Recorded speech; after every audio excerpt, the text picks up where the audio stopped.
যাই হোক, নবী আলাইহিস সালাম তখন বললেন যে আল্লাহ, আমি তো তোমার দিদার পাইলাম, আমার উম্মতের জন্য আপনি কি দিলেন? আমার মাওলা তখন আমাদের জন্য নামাজ দিয়েছিলেন, নামাজ নামক তোহফা, যে তোমার উম্মতের জন্য নামাজ নিয়ে যাও। এরা যখন নামাজ আদায় করবে তো এই নামাজটাই তাদের মেরাজ হবে, নামাজটাই তাদের মেরাজ হবে। নবী 50 ওয়াক্তের নামাজ নিয়ে আসতেছেন, প্রতিমধ্যে হযরত মুসা আলাইহিস সালাম দাঁড়িয়েছেন।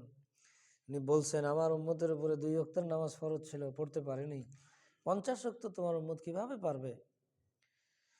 কমায় আনো।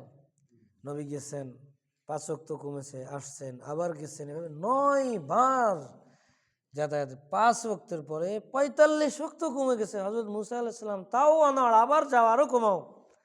নবী বলছেন যে আমার লজ্জা লাগতেছে, 5 করে কমতেছে, এখন আছে মাত্র 5, এইবার গেলে যদি সব কমে যায় তাহলে কি হবে? আর যান নেই। নবী যখন ফিরে আসতেছেন, আল্লাহ পাক বলছেন ডেকে, দেখো মুহাম্মদ, লা তাবদীল লিকালিমাতিল্লাহ, আল্লাহর কথার মধ্যে কোনো পরিবর্তন হয় না। আল্লাহ 50 ওয়াক্ত দিতে চেয়েছিল, এখন 5 ওয়াক্ত তুমি নিয়ে যাচ্ছ।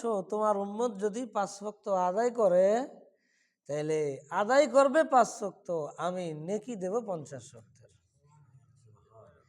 আল হাসানাতু বিআশরি আমসালিহা, একটা নেকি করলে 10 গুণ আল্লাহ দেন। 5 10 কে কত হয়? বাস 5 ওয়াক্তের নামাজ পড়বে, কিন্তু আমি দেব 50 ওয়াক্ত ইনশাআল্লাহ। তোমার উম্মত যদি 5 ওয়াক্ত পড়ে, আমি 50 ওয়াক্ত দেব। তো নবী আমার মেরাজের তোহফা হিসেবে এনেছিলেন এই, আমি আগেও হয়তো বা বলেছি মনে হয়, যে নামাজে এটা এত গুরুত্বপূর্ণ ইবাদত যে এইটা নামাজ ছাড়া আর যত হুকুম আছে, বিধান আছে, সব আরশ থেকে জমিনে আসতো। জিব্রাইল আলাইহিস সালাম নিয়ে আসতেন বিধান, রোজা, হজ, যাকাত, সব জিহাদ, সব জিব্রাইল নিয়ে আসতেন সমস্ত বিধান। নামাজ এত গুরুত্বপূর্ণ ইবাদত যে এইটা দেওয়ার জন্য জিব্রাইলকে পাঠাননি, বরং মুহাম্মদুর রাসূলুল্লাহকে আরশে নিয়ে গেছেন। কত গুরুত্বপূর্ণ ইবাদত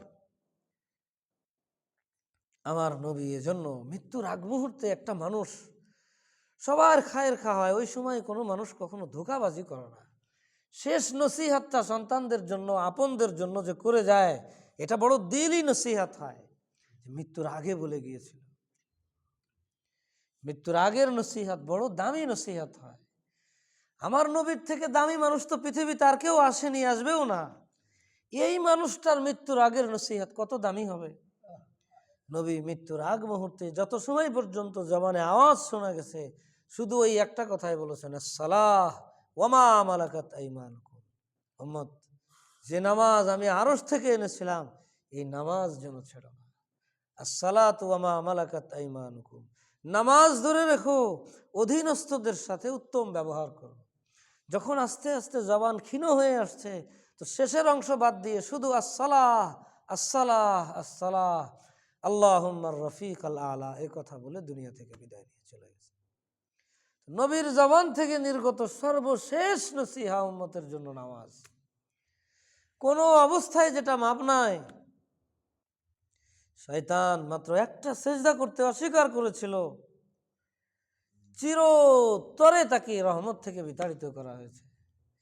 কিন্তু আমি আপনি, আমার আপনার কাছের মানুষগুলা, সন্তান, আমার আপনার স্ত্রী সন্তান, তারা দিনে কত কত হাজারো নামাজ তারা অস্বীকার করে ফেলেছে, কত হাজারো সাজদা থেকে তারা বঞ্চিত। ওই যে বালেগ হয়েছে, 30 বছর হয়ে গেল, 30 বছর ধরে নামাজ পড়ে না, খাম খেয়ালি, তাহলে এই মানুষটার কি হবে? এই জন্য